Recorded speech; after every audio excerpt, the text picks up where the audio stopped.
Hello everyone, welcome to our channel. ముందుగా మన ఛానల్ని ఇంకా సబ్స్క్రైబ్ చేయని వాళ్ళు సబ్స్క్రైబ్ చేసుకొని అలాగే వీడియోని లైక్ చేయండి, షేర్ చేయండి. ఎందుకంటే ఇది ఒక మంచి government job notification.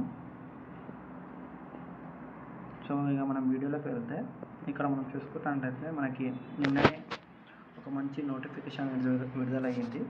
MTS notification. ఇది మనకి ఎస్ఎస్సి స్టాఫ్ సెలక్షన్ కమిషన్ నుంచి వచ్చిన నోటిఫికేషన్. మల్టీ టాస్కింగ్ ఆఫీసర్కి సంబంధించిన నోటిఫికేషన్.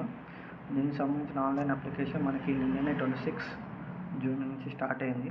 లాస్ట్ డేట్ వచ్చేసి 24 జూలై 2025 వరకు మనకి ఈ టైం అనేది ఉంది. సో మీకు ఏమైనా హెల్ప్ కావాలంటే ఈ టోల్ ఫ్రీ నెంబర్కి కూడా కాల్ చేసి ఏమైనా డౌట్స్ ఉంటే అడగవచ్చు. సో మనకి schedule of computer based examination వచ్చేసి 20 సెప్టెంబర్ నుంచి అక్టోబర్ 2025 మధ్యలో జరుగుతుంది. సో ఈ నోటిఫికేషన్ సంబంధించిన డీటెయిల్స్ మనం ఇంకా చూసుకున్నట్లయితే ఇది మనకి మల్టీ టాస్కింగ్ స్టాఫ్ సంబంధించిన నోటిఫికేషన్. దీనికి సంబంధించిన పే స్కేల్ వచ్చేసి మనకి level 1 pay matrix 7th pay commission అని ఇచ్చిండు. సో లెవెల్ 1 ప్రకారం మీకు బేసిక్ పే అనేది స్టార్ట్ అవుతుంది. సో ఇంకోటి గుర్తుంచుకోవాల్సింది ఏంటంటే మనకి సెంట్రల్ గవర్నమెంట్ అనేది 8th పే కమిషన్ కోసం ఒక కమిషన్ ఏర్పాటు చేసింది మనకు. సో జనవరి 1, 2026 నుంచి మీకు 8th పే కమిషన్ అనేది స్టార్ట్ అవుతుంది. సో శాలరీస్ కూడా ఇంక్రీజ్ అవుతాయి. సో ఇక్కడ మనం వేకెన్సీస్ చూసుకున్నట్లయితే మనకు దీంట్లో 2 టైప్స్ ఆఫ్ కేటగిరీ పోస్టులు ఉంటాయి, ఎంటీఎస్. సో దీనికి సంబంధించిన వేకెన్సీస్ అనేది ఇంకా కలెక్ట్ చేస్తున్నారు. సో అది త్వరలోనే మళ్ళీ మీకు అప్డేట్ ఇస్తారు కమిషన్ వాళ్ళు. సో దీంట్లో హవాల్దార్ పోస్టులు సిబిఐఎస్సి అండ్ సిబిఐకి సంబంధించిన పోస్టులు అయితే మనకి ఇక్కడ చూసుకుంటే 1075 ఉన్నాయి. సో ఎంటీఎస్ సంబంధించిన పోస్టులు త్వరలోనే మనకు అప్డేట్ చేస్తారు. సో అన్ని కలుపుకొని ఒక 4000 పైగానే ఈ వేకెన్సీస్ అనేవి వస్తూ ఉంటాయి. సో దీనికి సంబంధించిన ఏజ్ మనం ఇక్కడ చూసుకున్నట్టయితే మనకి ఎంటీఎస్కి మనకి 18 నుంచి 25 ఇయర్స్ ఉండాలి. అలాగే హవాల్దార్ పోస్టుకి సంబంధించి 18 నుంచి 27 ఇయర్స్ ఉండాలి. సో ఏజ్ రిలాక్సేషన్స్ కూడా మనకి ఇక్కడ ఇచ్చారు. ఎస్సీ ఎస్టీకి 5 ఇయర్స్, ఓబీసీకి 3 ఇయర్స్. సో ఇది కూడా గమనించండి. సో దీనికి సంబంధించిన ఎగ్జామినేషన్ సెంటర్స్ మనకి సౌతర్న్ రీజియన్లో ఎక్కడెక్కడ ఉంటాయంటే మనకి ఆంధ్రప్రదేశ్, తెలంగాణలో ఉంటాయి.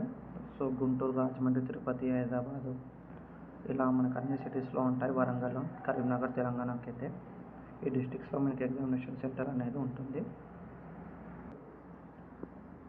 తెలుసుకోవాలనేది ఏంటంటే స్కీమ్ ఆఫ్ ఎగ్జామినేషన్ అయితే ఎంటీఎస్ అండ్ హవాల్దార్ 2 టైప్స్ ఆఫ్ పోస్టులు ఉన్నాయి కాబట్టి ఇక్కడ మనం క్లియర్గా తెలుసుకున్నాము. సో ఎగ్జామినేషన్లో మనకు న్యూమరికల్ ఎబిలిటీ అండ్ రీజనింగ్కి సంబంధించి సెక్షన్ 1 ఉంటుంది. 20 మార్క్స్, 20 క్వశ్చన్స్ ఉంటాయి మనకి. అండ్ సెక్షన్ 2లో మనకి జనరల్ అవేర్నెస్ ఇంగ్లీష్ అనేది ఉంటుంది. సో ఇది మనకి తెలుగు లాంగ్వేజ్లో కూడా ఎగ్జామ్ అనేది ఉంటుంది. మీకు సెక్షన్ 1లో నెగిటివ్ మార్క్స్ అనేవి ఏమి ఉండవు. సెక్షన్ 2లో మాత్రము నెగిటివ్ మార్క్స్ ఉంటాయి. ప్రతి రాంగ్ ఆన్సర్కి ఒక క్వశ్చన్ అనేది కట్ అవుతుంది. ఇక మనం చూసుకున్నట్టయితే ఎగ్జామినేషన్కి సంబంధించిన సిలబస్ మొత్తం ఇక్కడ క్లియర్గా ఇచ్చిండు. అయితే మీకు ఎంటీఎస్ ఎగ్జామ్కి మాత్రం ఎలాంటి ఫిజికల్ ఎఫిషియన్సీ టెస్ట్ ఉండదు. కేవలం హవాల్దార్ పోస్ట్కి మీకు రిటన్ టెస్ట్ తర్వాత ఫిజికల్ ఎఫిషియన్సీ టెస్ట్ అనేది ఉంటుంది. అది ఇక్కడ చూసుకున్నట్లయితే మనకి వాకింగ్ ఉంటుంది. మేల్స్కి అయితే 1600 మీటర్స్ ఇన్ 15 మినిట్స్. అదే ఫీమేల్ అయితే 1 కిలోమీటర్ ఇన్ 20 మినిట్స్ అనేది టెస్ట్ కండక్ట్ చేస్తారు. ఆ తర్వాత మెరిట్ లిస్ట్ అనేది విడుదల చేస్తారు. సో దానికి సంబంధించిన ఫిజికల్ స్టాండర్డ్ మేల్ అయితే 157.5 సెంటీమీటర్స్ హైట్ ఉండాలి. అలాగే చెస్ట్ 81 సెంటీమీటర్స్ ఉండాలి. ఫీమేల్ అయితే 152 సెంటీమీటర్స్ హైట్ ఉండాలి.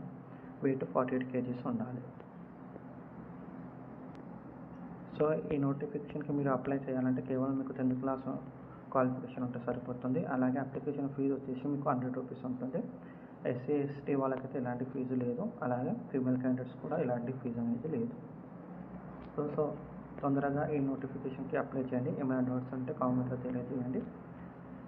అలాగే వీడియోని లైక్ చేయండి, ఛానల్ని సబ్స్క్రైబ్ చేయండి. Thank you.